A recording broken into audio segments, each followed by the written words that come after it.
Você já foi julgado? Como é que você se sentiu quando foi julgado? É uma sensação muito estranha. Nós nos sentimos... Ai, como é que é a palavra que eu tô procurando aqui no momento? Como é que é a palavra? Injustiçados. Essa é a palavra. Quando se é julgado. E aí você pode até dizer assim, mas essa pessoa nem me conhece para ela estar falando isso sobre mim. Mas é exatamente isso que acontece. Nós também fazemos isso. Nós também julgamos os outros, a partir de uma experiência que tivemos com outras pessoas. E quando encontramos algo parecido com aquela pessoa que tivemos um problema, automaticamente a gente julga o outro sem mesmo conhecer. Algumas pessoas dizem que a primeira impressão é a que fica. E aí pode ser que seja verdade mesmo, mas muitas vezes nessa primeira impressão nós acabamos crucificando o próximo. E isso também acontece conosco. Às vezes a primeira impressão que as pessoas têm ao nosso respeito não é uma impressão, não é algo tão bom assim como elas gostariam que fosse, né? Mas tudo bem. O negócio é que nós nos sentimos tão injustiçados quando somos julgados, mas nós mesmos julgamos tanto o outro que se o outro soubesse o tanto que nós o julgamos, nossa, talvez ele não seria tão próximo a nós. Talvez ele nem gostaria de estar tão perto assim, como é de fato. Mas vamos lá, baseado lá em 1 Samuel 16:7, diz assim: O Senhor, contudo, disse a Samuel: Não considere a sua aparência nem a sua altura, pois eu o rejeitei. O Senhor não vê como o homem vê a aparência, mas o Senhor, ele vê o coração. Graças a Deus por isso. Que o Senhor não nos vê pela aparência ou pelo que fazemos, mas Ele conhece o nosso coração, né? Ele conhece... Vamos lá. Esse texto que tá falando aqui, o Senhor pede para Samuel ir à casa de Jessé, se eu não me engano. É isso aí. Esse é o pai de Davi. E aí o Senhor pede para ele lá, que lá ele vai escolher um para ser o rei, sabe?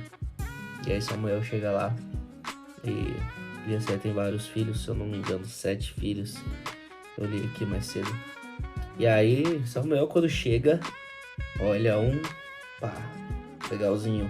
Olha outro, será que é esse? E o Senhor não. Olha outro, será que é esse? E o Senhor ainda não. E aí ele olha para um que é alto, que é forte, que é bem visto, aparentemente. E aí o Senhor diz essa palavra: não considere a aparência, nem a sua altura, nem a sua beleza, porque eu conheço o coração. E nós não podemos enganar o Senhor.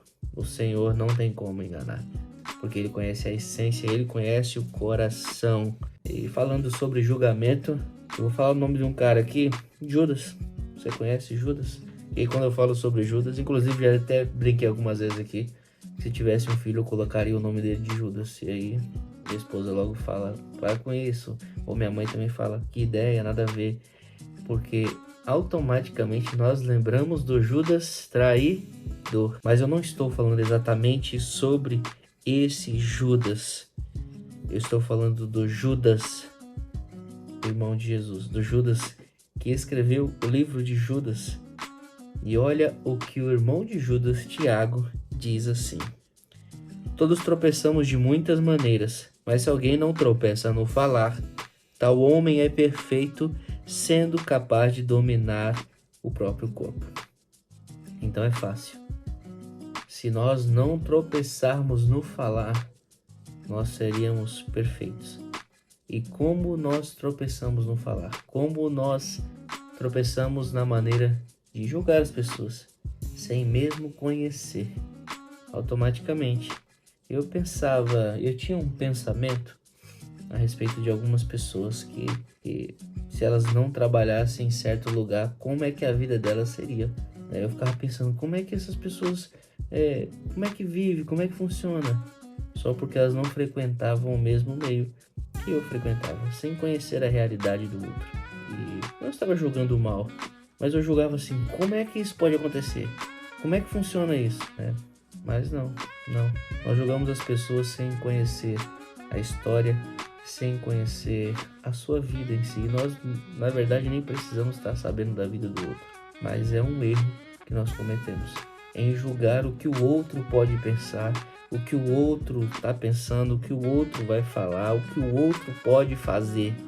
E nós julgamos tanto, nós alimentamos tanto a nossa mente com preconceitos que nem vão acontecer às vezes. E nós nos preocupamos, nós perdemos a nossa paz. Nós tiramos conclusões precipitadas. Nós perdemos muito tempo pensando, muito tempo se preocupando, muito tempo julgando.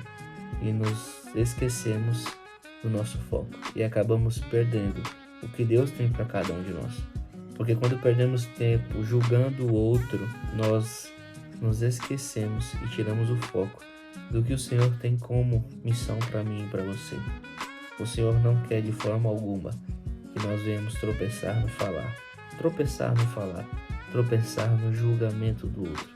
O Senhor quer que cada um de nós ajude se for necessário, cuide se for necessário, dê comida, dê bebida, dê amor, mas não dê julgamentos. O Senhor quer que cada um de nós vamos cuidar exatamente da nossa missão, do nosso propósito, da nossa vida e não perder tempo com o que não é para mim e para você. Com o que cabe a cada um a sua missão, cada um faça o que tem que ser feito. E que nós, se formos para olhar para o lado, que seja para ajudar o próximo, não para julgar. A nossa precipitação, o nosso pré-julgamento pode atrapalhar muitas vidas na caminhada com Cristo. Então, olhe para o lado com certeza, olhe para a vida do outro com certeza, mas se for com muito amor e com muita boa vontade de ajudar e amar como a ti mesmo. Se fez sentido, deixa um comentário aí, quero saber o que você entendeu. Compartilha com o máximo de pessoas que você puder. E tamo junto. Até o próximo devocional. Valeu.